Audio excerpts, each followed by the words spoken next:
Now on the APEC VIP hotline, cutting-edge training for the serious athlete, apecgo.com. Joining us right now, Longview head football coach John King. How you doing, Coach?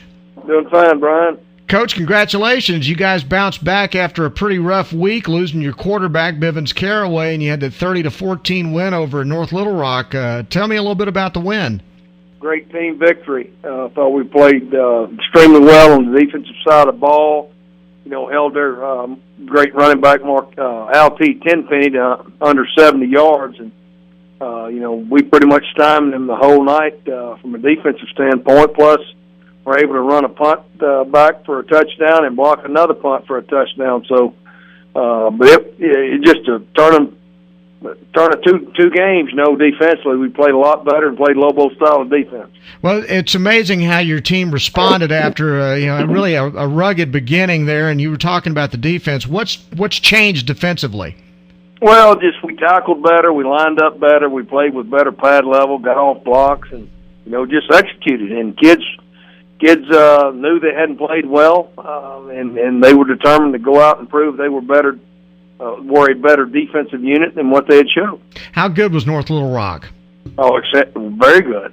You factor in those big backs and big offensive line, plus their skilled receivers.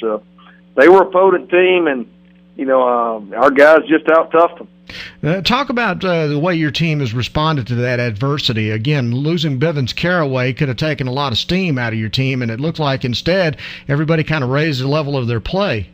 Well, that's what it takes. When you have a great player like Bivens go down, you've got to raise your level of play elsewhere. And like I told the guys time and time again, I know it's a big loss for Bivens, but I'm worried about the other 10 guys that were around him, how well they're going to play and step up. How well are we going to play on the defensive side? What are we going to do in the kicking game? And all facets of the game have got to add up to being productive for us to have a chance to win, and that's what we went out and did Friday night.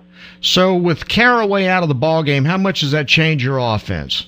Well, we didn't throw it as much as what we planned on going into the year.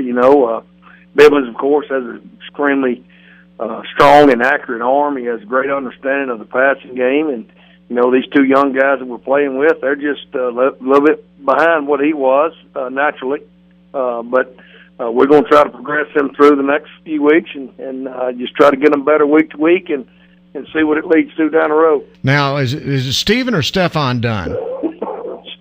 Stefan and Desmond Chumley. Talk a little bit about how they played in that ball game this past week.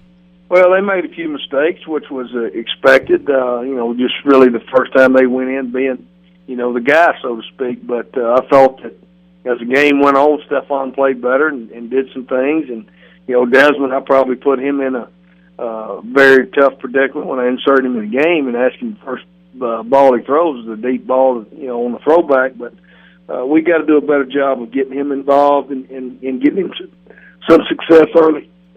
In the meantime, your running game is like old school Longview football here last Friday night.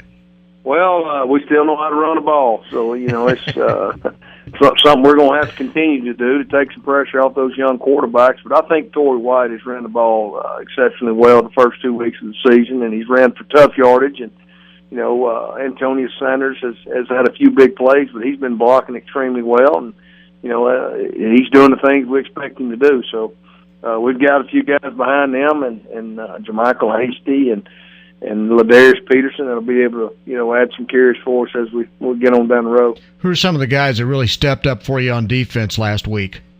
Corey Bartley had 20 tackles, wow, and 2 block kicks, and I think both linebackers, Torian Shepard and DeMarcus Latham, played well. Torian Shepard's play was maybe hidden a little bit in the tackle chart, but they tried to run ISO at him a few times with a big fullback, and he basically broke them from the habit. He made them quit. He was not going to be the first one to call calf rope. He was a big reason why we slowed that running back down. And of course, Jalen Porter, he had his usual just steady game. He had a touchdown on the block punt, but he probably had a dozen tackles from the defensive line. So those 4 guys were big. Talk a little bit about this week's game against Marshall. It's always a big rivalry game. They seem to be off to a kind of a difficult start right now.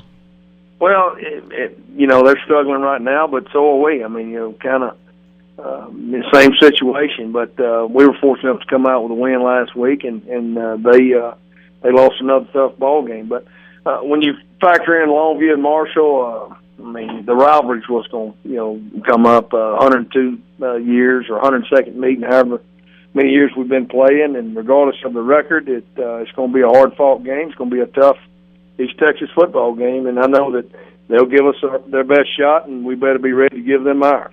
I was talking to Rickland Holmes over at John Tyler, and they're playing Robert E. Lee this week. And obviously the game not being a district game, does your game with Marshall not being a district game, does it still hold the level of intensity that it used to hold? No doubt it does.